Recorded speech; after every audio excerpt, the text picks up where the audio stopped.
Wang Lin tersenyum dan berkata, itu benar, begitu pamannya menghasilkan banyak uang, dia akan kembali dan menikah. Dan Yu akan berbicara ketika ayahnya memanggilnya. Aku harus melakukan pekerjaan besi lagi. Dengan itu, dia kembali ke rumah. Wang Lin menyesap anggur dan terus duduk di luar. Suhu tiba-tiba turun. Kepingan salju menghantam wajah Wang Lin dan dengan cepat berubah menjadi air es. Saat langit gelap, semakin sedikit orang yang berjalan di sekitarnya. Bahkan semua toko tutup karena kedinginan. Jenis kehangatan ini, selain kehangatan fisik, juga menghangatkan jiwa. Jenis kehangatan dari bersama keluarga ini bisa mengusir rasa dingin. Perlahan, kesedihan memenuhi mata Wang Lin. Rasa dingin ini bukanlah sesuatu yang bisa dihilangkan oleh api atau teknik. Jenis dingin ini berasal dari memahami surga dan merupakan keharusan untuk mengalami kehidupan. Untuk berubah menjadi abadi, seseorang harus terlebih dahulu berubah menjadi manusia. Meskipun mudah untuk berubah menjadi manusia, bagaimana bisa semudah itu? Saat ini, Wang Lin sedang mengalami kesepian. Kesendirian ini tidak seberapa dibandingkan dengan tahun-tahun kemudian, ketika semua orang yang dikenalnya mati satu persatu sampai dia satu-satunya yang tersisa. Itu adalah kesepian sejati. Wang Lin mulai merenung. Setelah sekian lama, dia berdiri. Sepertinya dia baru saja menua. Wang Lin duduk di sebelah api. Di dalam toko sangat hangat tetapi hatinya semakin dingin. Ia mengambil ukiran kayu ayahnya. Melihat ukiran itu, rasa dingin di hati Wang Lin sedikit berkurang. Dia kemudian mengambil ukiran ibunya. Kemudian, secara bertahap, dia mengeluarkan ukiran satu persatu dan menempatkannya di dekat perapian. Ada ukiran laki-laki dan perempuan, orang muda dan orang tua. Mereka semua adalah penduduk desa kecil. Melihat ukiran-ukiran ini, Wang Lin tersenyum.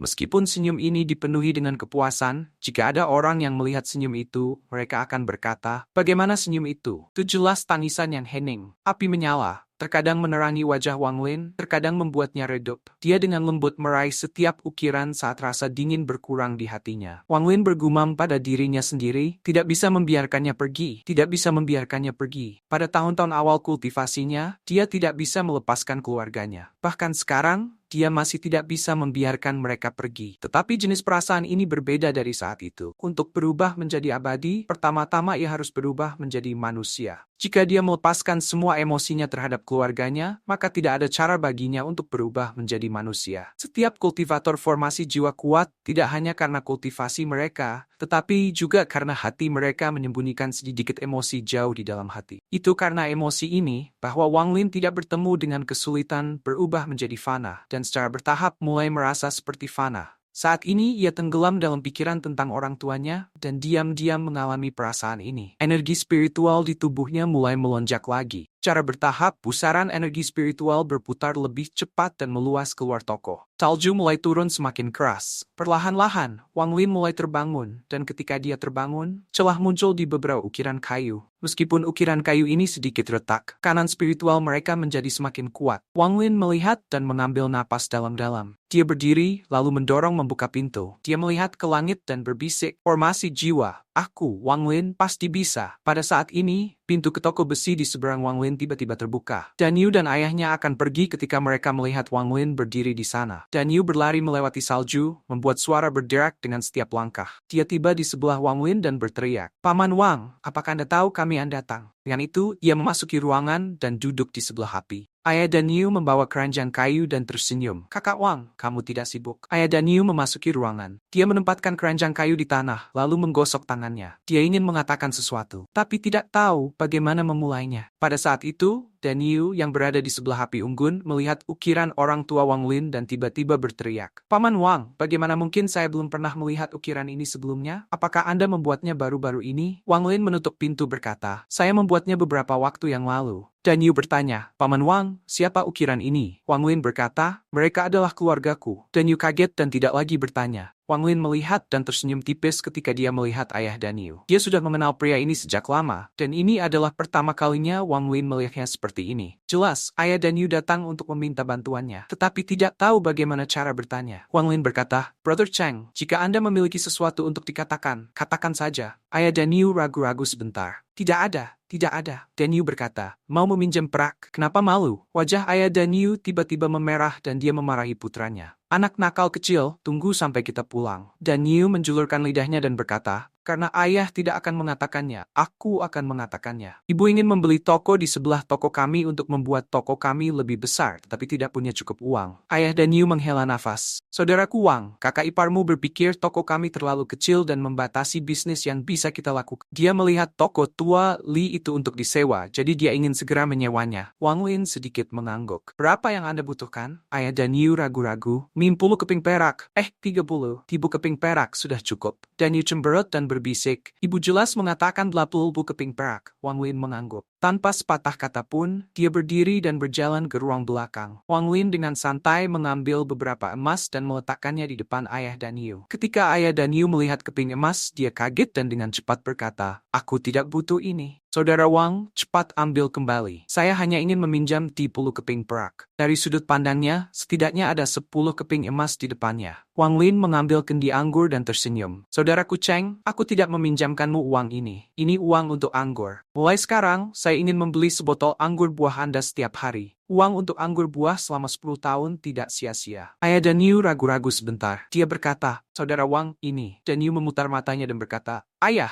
ambil saja." Paman Wang dapat menjual satu ukiran kayu dengan harga 10 keping emas. Ayah dan Yu menatap dan Yu lagi, lalu berkata, "Saudara Wang, berapa 10 tahun atau 8 tahun? Selama kamu tinggal di sini, aku akan mengirimimu segelas anggur setiap hari." Wang Lin tertawa. Malam itu, ayah dan Yu banyak minum. Akhirnya ayah dan Yu pingsan karena minum, tetapi tangannya memegang erat-erat ke emas saat ia dibawa kembali oleh Dan Yu. Sebelum mereka pergi, Dan Yu diam-diam berkata kepada Wang Lin, "Paman Wang, kami memiliki banyak anggur ini. Ayah saya tidak akan membiarkan saya memberitahu orang lain, tetapi sebenarnya ada banyak pot anggur di ruang bawah tanah rumah kami, dan konon ada yang bahkan lebih terkubur jauh. Kalau bukan karena fakta bahwa ayah menolak untuk menjual anggur, ibu tidak akan memaksanya datang ke sini untuk meminjam uang." Setelah mengirim Dan Yu dan ayahnya, Wang Lin duduk di sebelah api dan tiba-tiba merasa sangat menyesal. Ia diam-diam duduk di dalam toko, mengambil sepotong kayu, dan tangannya mulai bergerak ketika dia mulai mengukir lagi. Waktu berlalu dan 3 tahun berlalu. Ukuran toko Dan Yu hampir 2 kali lipat. Dan seperti yang dipikirkan ibunya, bisnis mereka benar-benar membaik. Namun ketika bisnis membaik, Dan Yu memiliki waktu luang yang lebih sedikit karena dia harus melakukan pekerjaan besi dengan ayahnya. Baru setelah toko tutup, Dan Yu menyeret tubuhnya yang lelah bersama dengan kendi anggur buah untuk datang dan menyaksikan Wang Lin mengukir. Namun, kerutan pada orang tuanya semakin meningkat. Penampilan Wang Lin juga berbeda dari 6 tahun yang lalu. Dia tidak lagi terlihat seperti seorang pria muda, tapi seorang pria paruh baya sebagai keriput muncul di wajahnya. Ini sengaja disebabkan oleh Wang Lin sendiri. Dalam 3 tahun terakhir, Su Tao mulai datang bahkan lebih sering. Dia akan datang setiap bulan dengan emas, perak, dan niat untuk menarik Wang Lin ke sisi mereka. Wang Lin tidak tertarik. Mempertimbangkan tingkat kultivasinya, dia terlalu malas untuk terlibat dengan perebutan kekuasaan manusia. Pada akhir musim gugur tahun ini, angin meniup dedaunan dari pohon willow di jalan, menyebabkan dedaunan terbang jauh dan membuat mereka meninggalkan dahannya. Orang bisa melihat dedaunan di seluruh jalan. Setelah 6 tahun berubah menjadi manusia, dia benar-benar menjadi manusia. Satu-satunya hal kecil yang membuatnya berbeda dari manusia adalah matanya. Ada perbedaan yang jelas antara hitam dan putih di matanya. Tambah sedikit cahaya, membuatnya terlihat tidak seperti manusia. Dalam 3 tahun terakhir, Wang Lin tidak berkultivasi sekali, dan zat merah terakhir tanpa disadari telah sepenuhnya terkondensasi olehnya menjadi manik-manik yang disimpan dalam tas pegangannya. Pada saat ini, seorang pemuda yang agak kuat berjalan keluar dari toko di seberang jalan. "Paman Wang, apakah kamu akan pergi ke pertunjukan itu lagi?"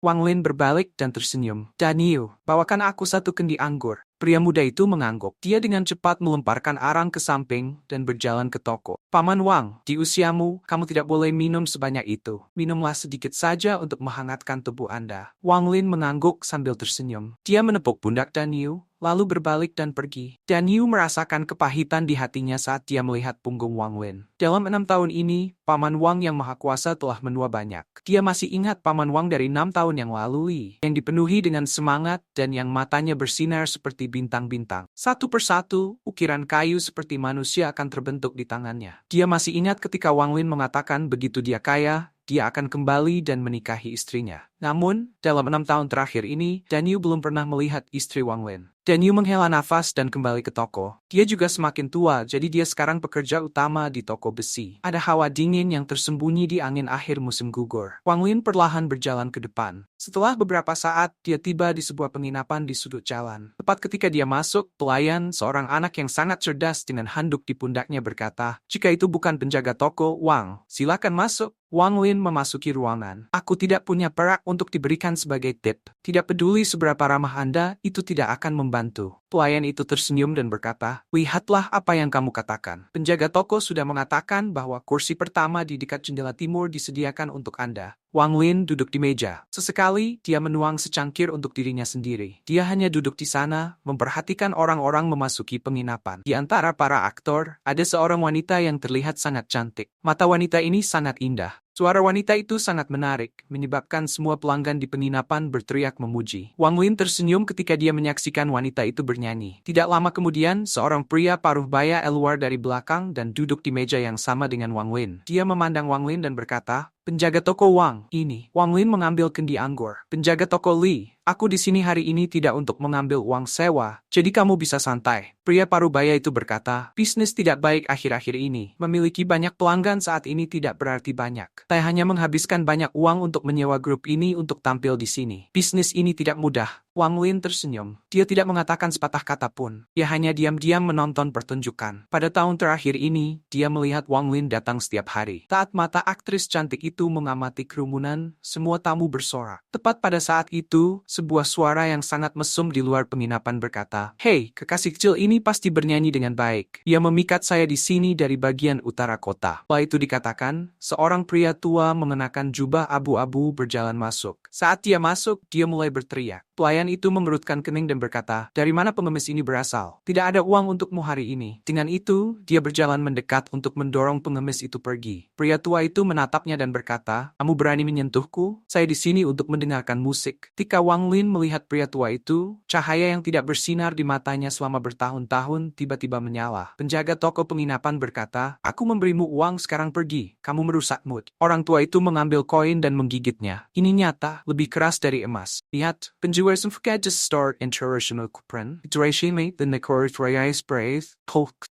Lalu matanya menyapu area itu. Tatapannya mendarat pada Wang Lin dan dia berjalan mendekat. Wajah pria gemuk parubaya itu berkedut. Dia menarik lengan bajunya dan hendak membuang pria tua itu ketika Wang Lin mengangkat tangannya dan berkata, "Lupakan saja." Pria gemuk parubaya itu segera berhenti. Dia ragu-ragu sebentar, menggumamkan beberapa kata, berbalik, dan pergi ke ruang belakang. Pria tua itu tersenyum nakal. Dia memandang Wang Lin dan berkata, "Kamu." Sama seperti dia mengatakan kata itu, dia tiba-tiba terkejut dan menatap Wang Lin. Dia dengan hati-hati menatap Wang Lin, dan ekspresi aneh muncul di wajahnya saat dia berkata, "Ini kamu."